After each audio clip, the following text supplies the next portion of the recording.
what's up, Headspaces? Brother from the ancient mother of VJ right here with another Headspace album review. Now I was saying to Takeza off the record, Ubana, the rapper whose project we're about to review has a very interesting name, kind of like a throwback to those days where rappers used to come up with like extra complex rap names that are whole descriptions.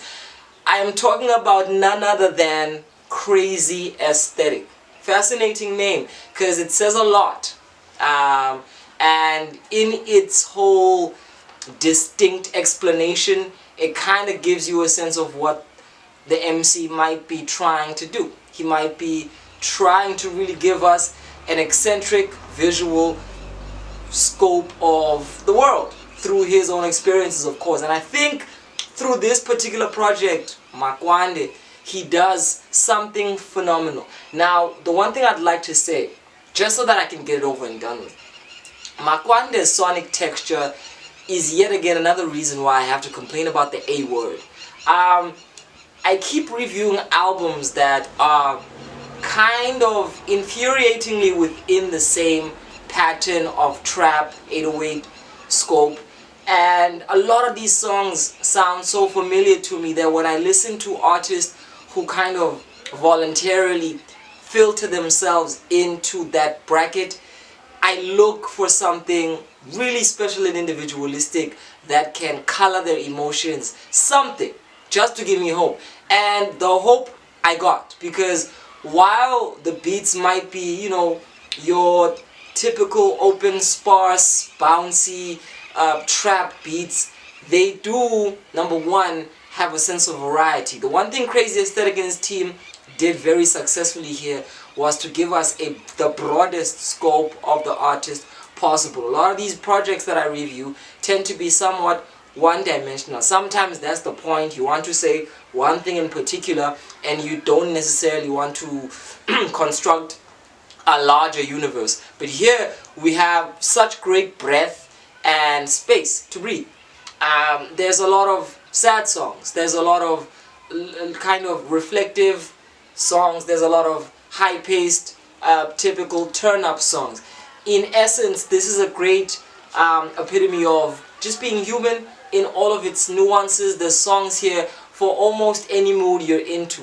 His rap style is pretty much basic, rapping within the 808s, moving from slow to fast delivery, rapping in English, rapping of course with a strong American influence. However, isiXhosa sakhe comes through and plays itself in the foreground a lot. There are moments here where he chooses to write in ways that, number one, reflect his background, talk more about his motivations as an MC, and really go into something a lot of rappers forget, the element of vulnerability. He is an artist who is carrying his bravado, but at the very same time, he's unashamedly giving us a sense of the fact that he's a sensitive person.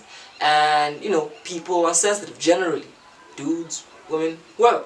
And I appreciate that because I think as an artist, it does a lot for you to step into the dynamic with more honesty. It gives your audience a way to kind of also disarm themselves because you do it first. And it's a powerful trigger in music that I don't think a lot of artists are aware of because they still wear the coat of being hardcore caricatures who pop bottles in clubs and fuck bitches. Here's an artist who, even in the essence of what the album is about, it has an Africanist theme.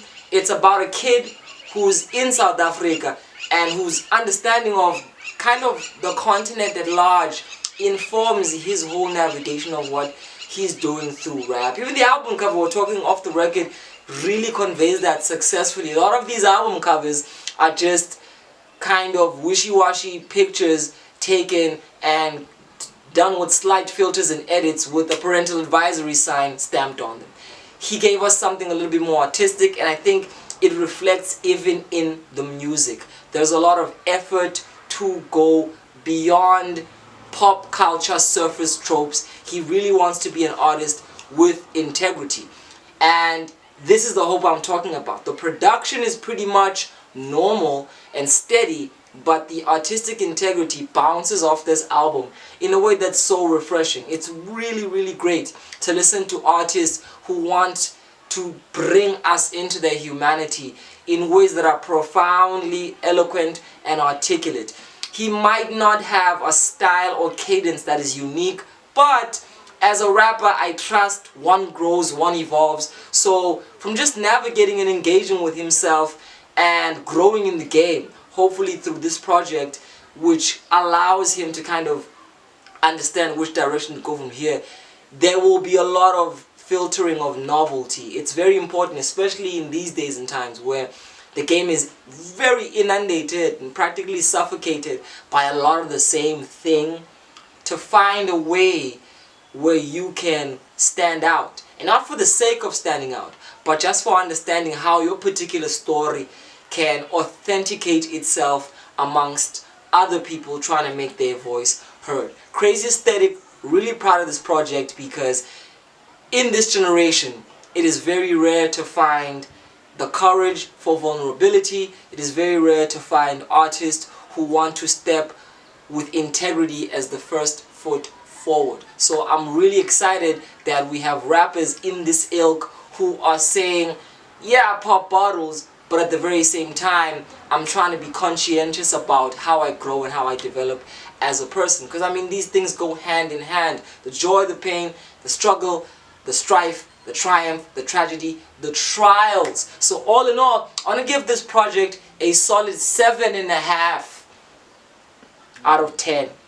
Because in a lot of the kind of new wave trap projects that I've reviewed, it's in that mix, but it makes itself known again through its sheer openness and willingness to communicate more vulnerability. We're in the times where if you still think putting your heart on your sleeve is a weak move as an MC, you better update yourself. Our understandings of hip-hop and of rap are now far transcending the original hyper-masculine aesthetic, which most of us kind of were built by. Rap is finding itself more and more engaging with its own masculinity, and as a result, its own humanity. So it's really cool that at Mzansi, we have rappers who are doing that work. It's cultural work. It's philosophical work. And because of that, it's deep work. Crazy Aesthetic, 7 out of 10. Really enjoyed the project. But again, y'all need to start creating a canvas of production that represents where we come from. Because one last note, the production styles that a lot of trap-centered artists come up with are born from the atmosphere and the vibe and the energy of America. Particularly spaces like Atlanta, Mississippi, and all of these places in the South. The sound is not something that kind of mistakenly happens in a place. It represents a place. And I think if we are to study the sounds we've created, from the Maskandis to the Kwaito, to how we were able to change and shift the sonic scope of electronic dance music, whether we're talking about mid-tempo, whether we're talking about gqom, whether we're talking about the advent of amapiano, there's something unique about the South African atmosphere. And I'm really hoping producers listen to the sounds of the people, our experiences, and find a trap sound that can really speak for us. Like beyond trap, a rap sound, a hip-hop sound. There is a diversity of experience. Our cheesy tagline as a country was once alive with possibility. I'm not sure if we're still there. But as a so-called rainbow nation, let's tap into the spectrum and different colors that make up South Africa, beat makers, and let's press on those buttons to produce sounds that will make the Americans and every other people in the West take a turn and say, something interesting is happening with the hip-hop in the South of Africa. Because other than that, we're just going to be following suit to whatever they do. And is that the point? I don't have the answer to this question, but I think you do. And I think when we engage about it, we will all come up and emerge with something that we can call and we can proudly, distinctly say is South African. VJ, brother from the ancient mother, Crazy Aesthetic, Makwande was the project, 7.5 out of 10. Keep suggesting projects that have dropped, particularly this year, anything that we haven't dropped yet. If you've been following the channel, if you're not, if you're new, this is what we do. Episodes conversations, the whole lot. Please, like and subscribe. We're growing, we're evolving with you guys. Love you lots. Salute.